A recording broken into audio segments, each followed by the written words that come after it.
ఈ యొక్క సభకు విచ్చేసిన తెలంగాణ బీసీ ఉద్యోగ సంఘ అధ్యక్షుడు చంద్రశేఖర్ గౌడ గారు పైకి రావాల్సిందిగా కోరుతున్నాము. అదేవిధంగా బీసీ ఉద్యోగ సంఘ జనరల్ సెక్రటరీ రమదయ్య గారు పైకి రావాల్సిందిగా కోరుతున్నాము, వేదిక మీదకి రావాల్సిందిగా కోరుతున్నాము. అదేవిధంగా టీచర్స్ అసోసియేషన్ అదేవిధంగా పాలిటెక్నిక్స్ ప్రెసిడెంట్ కిరణ్ గారు స్టేజ్ మీద రావాల్సిందిగా కోరుతున్నాము. డిస్ట్రిక్ట్ ప్రెసిడెంట్ మహేష్ గారు, అసోసియేషన్ యాదవ్ గారు కూడా retirement association president press meet నిర్వహించడానికి వచ్చిన ప్రెసిడెంట్ గారికి మరి జనరల్ సెక్రటరీ గారికి ప్రతి ఒక్కరికి పేరు పేరున మా యొక్క శుభాకాంక్షలు. రేపు బీసీ ఉద్యోగం బంద్ సందర్భంగా ఈ ప్రెస్ మీట్ నిర్వహిస్తున్నారు. కావున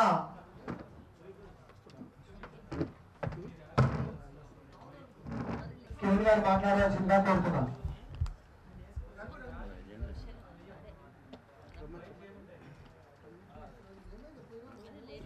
స్టార్ట్ అవుతూనే ఉంది.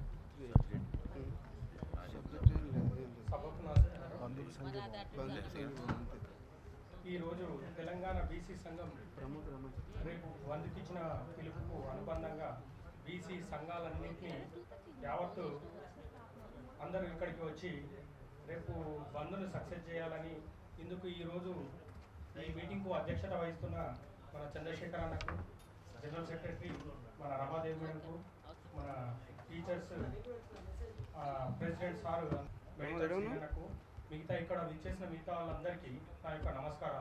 పైన సెకండ్ ఫ్లోర్. ఇన్ని రోజుల నుంచి మనం చూస్తున్నది రిజర్వేషన్లు ఎప్పుడు పెరుగుతాయని, అది తీరా మన దగ్గరికి అంటే నోటి దగ్గర దాకా వచ్చిన తర్వాత దాన్ని కాదని హైకోర్టు స్టే ఇవ్వడం, దాన్ని సుప్రీంకోర్టు కొట్టేయడం, ఇవన్నీ ఒకటేగా ఒకటి జరుగుతుంది.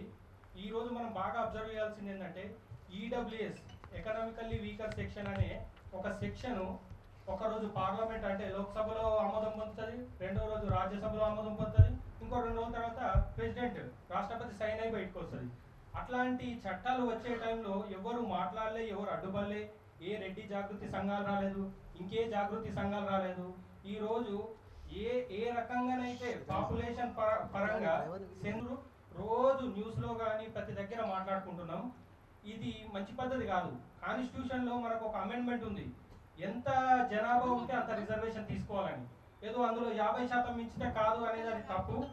ఇప్పటికైనా అందరూ మేల్కొని మన బీసీ సభ్యులు మిగతా మన అందరూ ఎస్సీ ఎస్టీ మన మైనార్టీ మన సభ్యులందరూ రేపు మన జేఏసీ బీసీ సంఘాల తరఫున బంధుకి ఇచ్చిన దాన్ని అందరూ సక్సెస్వంతంగా బంధు చేపించి మన యొక్క ఐక్యతను చాటుతారని నాకు ఇచ్చిన ఈ అవకాశానికి కృతజ్ఞతలు తెలుపుతూ ధన్యవాదాలు. నుంచి మన జ్ఞానేశ్వర మాట్లాడాల్సిందిగా కోరుతున్నాం. జస్ట్ ఫర్ బంద్ కనపరచడానికి నిర్వహించినటువంటి బీసీ ఉద్యోగుల సంఘం అధ్యక్షులు గారు చంద్రశేఖర్ గౌడ్ గారికి, మరి అదేవిధంగా మన రాష్ట్ర జనరల్ సెక్రటరీ అయినటువంటి డాక్టర్ రమా మేడం గారికి, అదేవిధంగా టీచర్ అసోసియేషన్ అధ్యక్షులు శ్రీనివాస అన్న గారికి, మరియు మెడికల్ సీనన్న గారికి, వరల సీనన్న గారికి, మరియు అదే వార్డ్ డిపార్ట్మెంట్ మన రామరాజన్న మరియు సాగర్, మన అన్న పేరు నాకు తెలియదు, మహేష్ అన్న గారికి, కిరణ్ అన్న గారికి, మా రిటైర్ అసోసియేషన్ అధ్యక్షుడు మన యాదన్న గారికి, ఈ సమావేశం విశేష ప్రతి ఒక్కరికి బీసీ ఉద్యోగుల తరఫున ఉద్యమ వందనాలు తెలియజేస్తున్నాను. ఈనాటి కార్యక్రమం చాలా అమూల్యమైన కార్యక్రమం. ఎందుకంటే బీసీలు ఈ బీసీ జేఏసీ పిలుపు మేరకు, బంధు పిలుపు మేరకు వారికి సంఘీభావంగా ఈరోజు మన ఉద్యోగులం బంద్ సంఘీభావం ప్రకటించడానికి మన ఉద్యోగుల తరఫున మరియు మన బీసీ ఉద్యమ నాయకుల తరఫున మా ఉద్యోగుల తరఫున అందరి తరఫున బంద్ ప్రకటించడానికి పూర్తి మద్దతు తెలియజేస్తున్నాము. ఈ బంద్ని విజయవంతంగా చేయాల్సిగా కోరుతున్నాం. ఎందుకంటే బీసీలు గత 1952 నుంచే మనం మోసపోయాం. మనకు పండిత్ జవహర్లాల్ నెహ్రూ గారు, గాంధీ గారే మోసం చేశారు. బాబాసాహెబ్ అంబేద్కర్ గారు మంచి రాజ్యాంగంలో పొందుపరుస్తా అంటే దాన్ని పొందుపరచలేకుండా ఈ కార్యక్రమం మూట కట్టుకున్న వాళ్ళు. ఎందుకంటే మన డివైడింగ్ రూల్ పాలసీ పాటించి మన బీసీ కులాలను, బ్యాక్వర్డ్ కులాలను మనం రాజ్యాంగం వచ్చినాక మనం మంచిగా నిర్మించుకుందాము, ఇప్పుడే ఉంది, ఇప్పుడు అవసరం లేదన్నట్టుగా పక్క పెట్టిన అయినా కూడా బాబాసాహెబ్ అంబేద్కర్ గారు ఆ రోజు రాజ్యాంగంలో మనం ఎప్పుడైనా పొందుపరచాలంటే మన కోసం అవకాశం ఇచ్చారు. చాలా ధన్యవాదాలు. ఇది మన దయచేసి మన సువర్ణ అవకాశం. బీసీలు ఇప్పుడు కూడా మేకపోతే ఇంకా ఎప్పటికి కూడా మనకు సాధ్యం కాదు. ఎందుకంటే పార్టీలు ఏ పార్టీలు కాకుండా పార్టీలకు అతీతంగా మనకు ఈరోజు బంధుకు పూర్తి మద్దతు ఇస్తున్నారు. బీఆర్ఎస్ కానీ, బీజేపీ కానీ, ఈరోజు రాష్ట్ర నాయకత్వం కాంగ్రెస్ కానీ, సిపిఎం పార్టీ కానీ, సిపిఎం ప్రతి ఒక్కరు కూడా మన కుల సంఘాలు మరియు ఎంఆర్పిఎస్ మందకృష్ణ మాధవ్ గారు కూడా ఇలా చూసుకుంటే పోతే మన ఆమ్ ఆద్మీ పార్టీ వాళ్ళు కూడా ప్రతి ఒక్కరు కూడా మన బీసీలకు మద్దతు తెలుపుతారు. కాబట్టి వారందరికీ ఈ స్వభావం ద్వారా ధన్యవాదాలు తెలియజేస్తున్నాను. ఈ బంద్ పూర్తిగా సక్సెస్ చేయాలని కోరుకుంటున్నాను. ఈ అవకాశం మా పెద్దలందరికీ ధన్యవాదాలు. Thank you. Rangareddy district president మాట్లాడాల్సింది. బంద్ గురించి సభాధ్యక్షులు చంద్రశేఖర్ గారికి మరియు సౌకర్యంగా అన్న వివరించడం జరిగింది. రేపు జరిగే బంద్కు ఖచ్చితంగా మా రంగారెడ్డి జిల్లా పక్షం నుంచి భారీ ఎత్తున మేము పాల్గొని మా లంచ్ అవర్ డెమాన్స్ట్రేషన్ మరియు నల్లబాడి దర్శించి మా నిరసన వ్యక్తం చేస్తామని చెప్పి మేము కోరుతున్నాను. అన్న థ్యాంక్ యూ అన్న.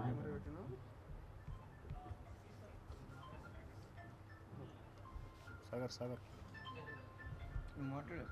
మన మెడికల్ డిపార్ట్మెంట్ నుంచి మన శ్రీనివాసాన్ని మాట్లాడాల్సిందిగా కోరుతున్నాం. హలో అన్న,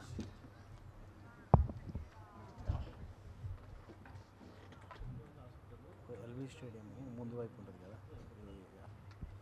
ఈనాటి రావాలి ఈ యొక్క సమావేశానికి అధ్యక్షంగా చేస్తున్న మన రామరాజు గారికి, అదేవిధంగా తెలంగాణ బంద్ రేపటి తెలంగాణ బంద్కు మన జేఏసీ పిలుపు మేరకు సమావేశం ఏర్పాటు చేయడం జరిగింది.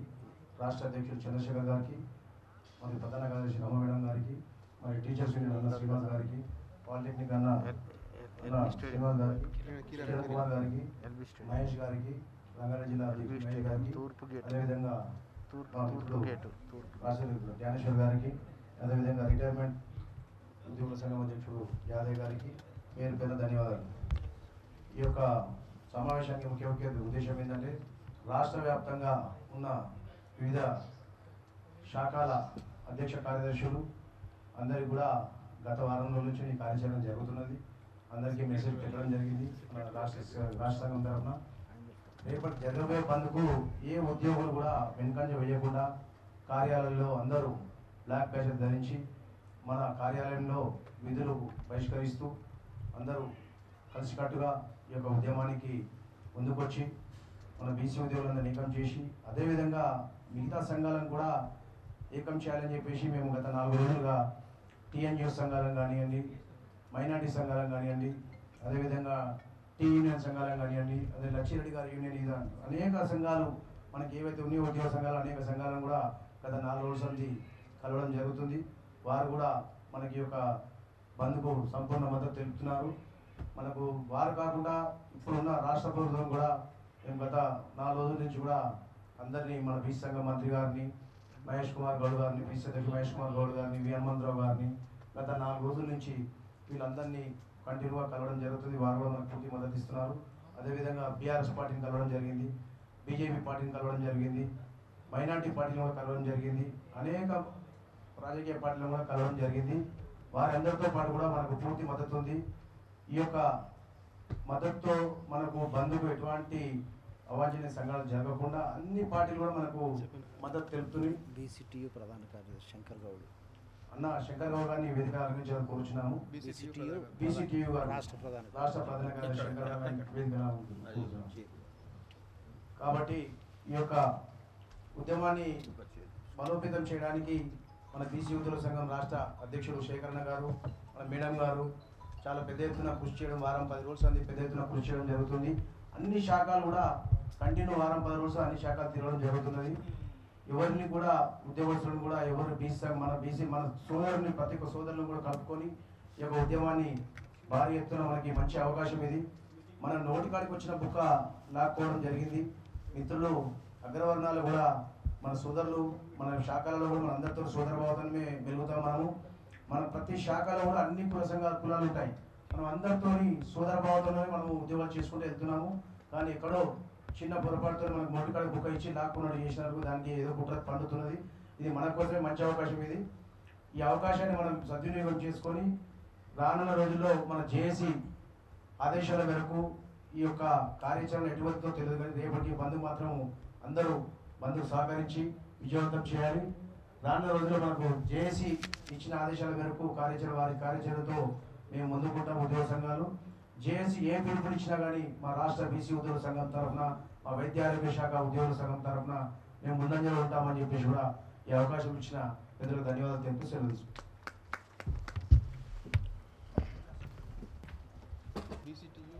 బీసీటీయూ శంకరన్న జనరల్ సెక్రటరీ శంకరన్న గారిని మాట్లాడాల్సిందిగా కోరుతున్నాను.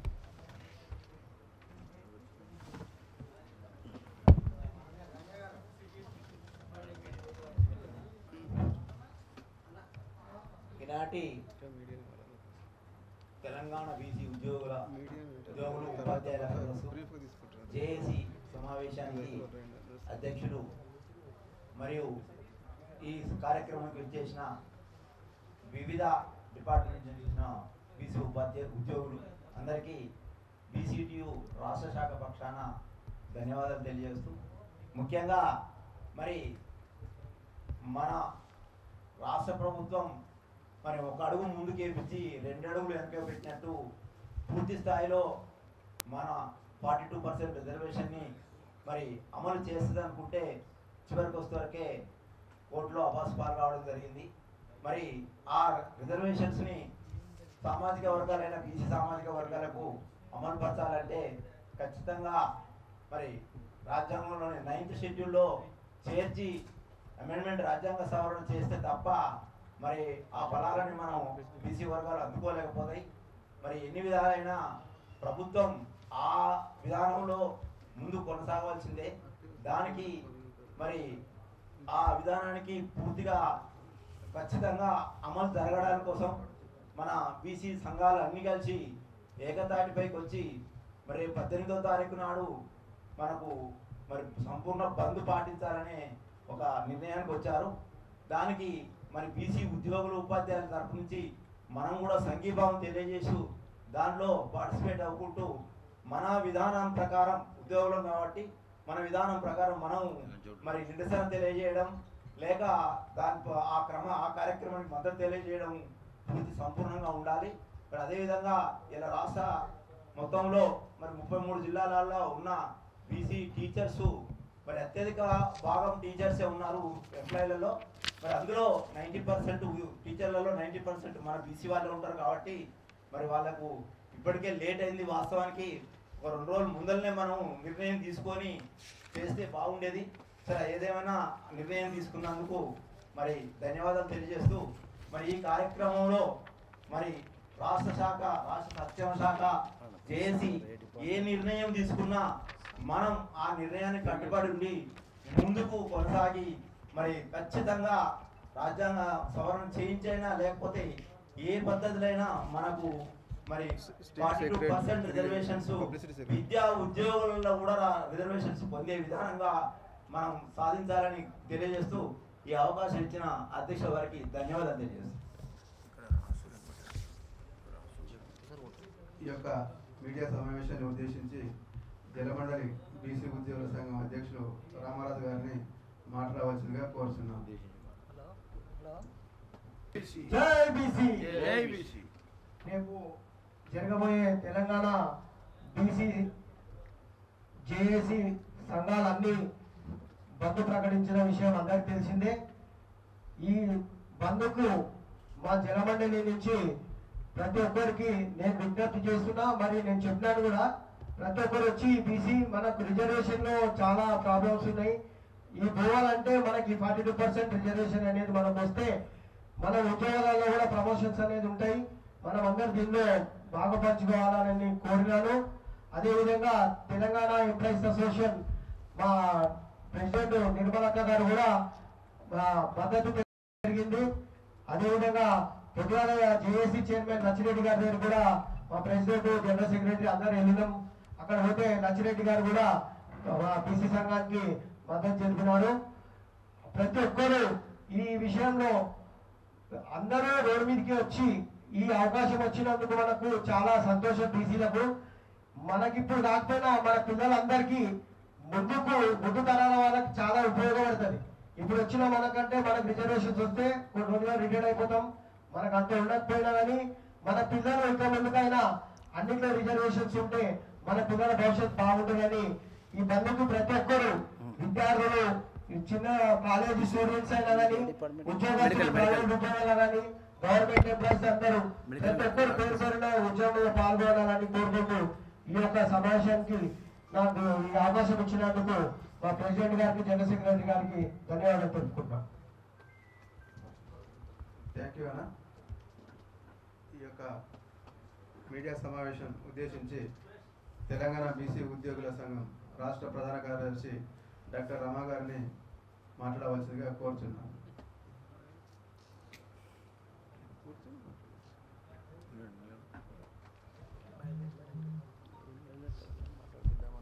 అందరికీ నమస్కారం. తెలంగాణ బీసీ జేఏసీ నుంచి ఇచ్చిన పిలుపు మేరకు ఉద్యోగ సంఘాల నుంచి మేము కూడా మా మద్దతును ప్రకటిస్తున్నాము. మా అన్ని జిల్లాల ప్రధాన కార్యదర్శులు అధ్యక్షులు ప్రధాన కార్యదర్శులకు రిక్వెస్ట్ చేసేది ఏంటంటే నెల బ్యాడ్జీలు ధరించి మన మద్దతును తెలపండి. నోటి దాకా వచ్చిన కూడుని ఒక ఇద్దరు రెడ్డి వర్గానికి సంబంధించిన వ్యక్తులు దాన్ని మనకు దక్కకుండా చేస్తున్నారు. మనం ఇప్పటివరకు చాలా అనుభవించాము. బట్ ఇప్పుడు దగ్గరకు వచ్చిన దాన్ని కూడా మనము కోల్పోతే ఇంకెప్పటికీ సాధించుకోలేము. ఇది సాధించుకునేంత వరకు ఈ ఉద్యమం ఇట్లానే సాగుతూ ఉంటుంది. జేఏసీ కార్యవర్గం ఏ పిలుపునిచ్చినా మేము మద్దతు తెలుపుతూ ఉంటాము. మా సహకారాలు ఎప్పుడు ఉంటాయని విన్నవిస్తున్నాను. అట్లానే క్రీమీ లేయర్ ఒకటి, ఈడబ్ల్యూఎస్ ఒకటి, మరి అవి ఇంప్లిమెంట్ చేస్తున్నప్పుడు ఇంత ఎందుకు రచ్చ చేయలేదు, రాద్ధాంతం చేయలేదు. ఇప్పుడు అందరితో అన్ని పార్టీలు ఏకమై ఒప్పుకొని తీరా జీవో తెచ్చుకునే టైంలో వీళ్ళు కోర్టుకెళ్ళి దక్కాల్సిందని దక్కకుండా చేస్తున్నారు. సో అందరికీ ఉద్యోగస్తులకి అందరికీ విన్నపము, తప్పకుండా మీరు అంతా లంచ్ అవర్ డెమాన్స్ట్రేషన్ చేసి మన మద్దతుని ప్రకటిద్దాము. అవసరమైతే ఇంతకుముందు తెలంగాణ సాధించుకోవడానికి అయితే ఏవైతే కార్యాచరణ చేసినామో అవన్నీ చేసి మనకు రావాల్సిన 42% సాధించుకుందాము. మన పిల్లలకి మనం అందించే చిన్న చిరుకానికి ఇదే అవుతుంది. సో మీ అందరూ సహకరించండి. మనం సాధించుకుంటామనే నమ్మకం అందరిలో ఉంది. మనం సాధించుకుని తీద్దాం. Thank you. Thank you madam. Telangana BC ఉద్యోగుల గురించి మరి వాళ్ళ యొక్క ఉద్యమ కార్యాచరణ గురించి మీరు చక్కగా వివరించారు. మీకు ప్రత్యేకంగా ధన్యవాదాలు తెలియజేస్తున్నాం. అలాగే ఇప్పుడు తెలంగాణ బీసీ టీచర్స్ యూనియన్ రాష్ట్ర అధ్యక్షులు సుంకర్ శ్రీనివాస్ గారిని రేపు జరగబోయే బీసీ బంద్కు కార్యాచరణ ఎలా ఉంటుందో వివరిస్తారని చెప్పి వారిని ఆహ్వానిస్తున్నాం. సభాధ్యక్షులు చంద్రశేఖర్ గౌడ్ గారు. మనకి రిజర్వేషన్లు అనేది బీసీ రిజర్వేషన్లు రావడం జరిగింది. ఆ బీసీ రిజర్వేషన్లు వచ్చినప్పటి నుంచి ఏదైతే ఈ రిజర్వేషన్లో ఎక్కువ తక్కువ అనేది మనం చూస్తూనే ఉన్నాం. ఒక కులానికి ఇప్పుడు నేను వడ్డెర కులంని ప్రతినిధిగా ఇక్కడికి రావడం జరిగింది. మా కులానికి ఎంత అన్యాయం జరిగిందో బీసీ రిజర్వేషన్లో అనేది మాకు తెలుసు. అదేవిధంగా ముదిరాజులు అయితేనేమి మిగిలిన కులాల వాళ్ళందరూ కూడా రిజర్వేషన్లో ఆ హెచ్చుతగ్గులు ఉన్నాయని చెప్పేసి మనం అంటున్నాము. ఆ హెచ్చుతగ్గులను తగ్గిస్తూ ఈరోజు కాంగ్రెస్ పార్టీ ఒక నిర్ణయం తీసుకోవడం జరిగింది. బీసీ రిజర్వేషన్లు అనేది పునరుద్ధరించి వాటిని సామూహికంగా 62% ఉన్న బీసీలకు ఈ 22% 32% కాదు, వాళ్ళకి బీసీ జనాభా ఎంత ఉందో అదే పరంగా రిజర్వేషన్లు కూడా కల్పించాలని మనకు ఒక ప్రయత్నం జరిగింది. అటువంటి ప్రయత్నాన్ని ఈరోజు పెద్దలు చెప్పినట్టు ఇంతకుముందు మీడియా ప్రతినిధి మాట్లాడుతూ రిజర్వేషన్ రాజ్యాంగం అన్ని విధాలుగా కల్పించిన హక్కులు వాడుకుంటూ మనం రిజర్వేషన్లు బిల్లును తేవడం జరిగింది కాంగ్రెస్ పార్టీ. అయినప్పటికీ దాన్ని అవరోధాలు తీసుకొని వచ్చి ఈరోజు అడ్డుకోవడం జరుగుతుంది. అలాంటి క్లిష్ట పరిస్థితిలో మనమంతా కూడా బీసీ మిత్రులుగా ఉన్న వాళ్ళందరూ కూడా వచ్చి ఈ బంద్ అనే దాన్ని విజయవంతం చేసి మన రిజర్వేషన్ మన వాటా మనకు వచ్చే విధంగా మనం చూడాలని చెప్పేసి నేను మీ అందరికీ కోరుకుంటూ ఈ అవకాశం ఇచ్చినందుకు సభా వేదిక అలంకరించిన పెద్దలందరికీ కూడా ధన్యవాదాలు మరొకసారి తెలుపుకుంటున్నాను. జై వడ్డెర. ఇప్పుడు నీలకంఠం ముద్రా సంఘం జర్నలిస్ట్ సంఘం ప్రెసిడెంట్ ఆయన మాట. అందరికీ నమస్కారం. వేదిక మీద ఉన్నటువంటి పెద్దలు, ఉషోదయం CEO శ్రీనివాస్ అన్న గారు, గణేశాచారి గారు, జగదీష్ అన్న గారు, వడ్డెర సంఘం ప్రతినిధులు సంతోష్ అడ్వకేట్ గారు, వాయిస్ ఆఫ్ తెలంగాణ, ఈ ప్రత్యేక బీసీ అసలు ప్రత్యేకంగా ఎందుకు మళ్ళీ ఇది తెరపైకి వచ్చింది? అసలు ఒక్కసారైనా ఆలోచన చేసిరా? బీసీలను వాడుకొని ఓసీలు గద్దెనెక్కారు అంతే తప్ప ఈరోజు మళ్ళీ బీసీలు జ్ఞాపకం వచ్చారు. బీసీ నాయకులుగా ఉన్నటువంటి పెద్దలు ప్రతి ఒక్కరు నిజాయితీగా నిక్కచ్చగా పని చేయగలిగితే మనం మన రాజ్యాధికారాన్ని చేరుకునే దిశగా ముందుకు వెళ్ళగలం. లోపాయికారి ఒప్పందాలలో మళ్ళీ మనం బలి కాకుండా మనల్ని మనం కాపాడుకునే నాయకులు ముందుకు రావాల్సిన సమయం ఇప్పుడు ఉంది. కాబట్టి కొత్త తరాన్ని, కొత్త నాయకులు నేనెందుకు ఈ ఉద్యమంలో భాగం ఉండకూడదు అని నేను కూడా ఒక నాయకుడిని అవుతాను, రిజర్వేషన్లో నేను కూడా ఉద్యమంలో పాల్గొంటానని ప్రతి బీసీ బిడ్డ పిలిస్తే కాదు తెలిస్తేనే రేపటి బంద్కు రావాలని తెలంగాణ ముద్రా జర్నలిస్ట్ పక్షాన మేము ప్రతి ముద్రా జర్నలిస్ట్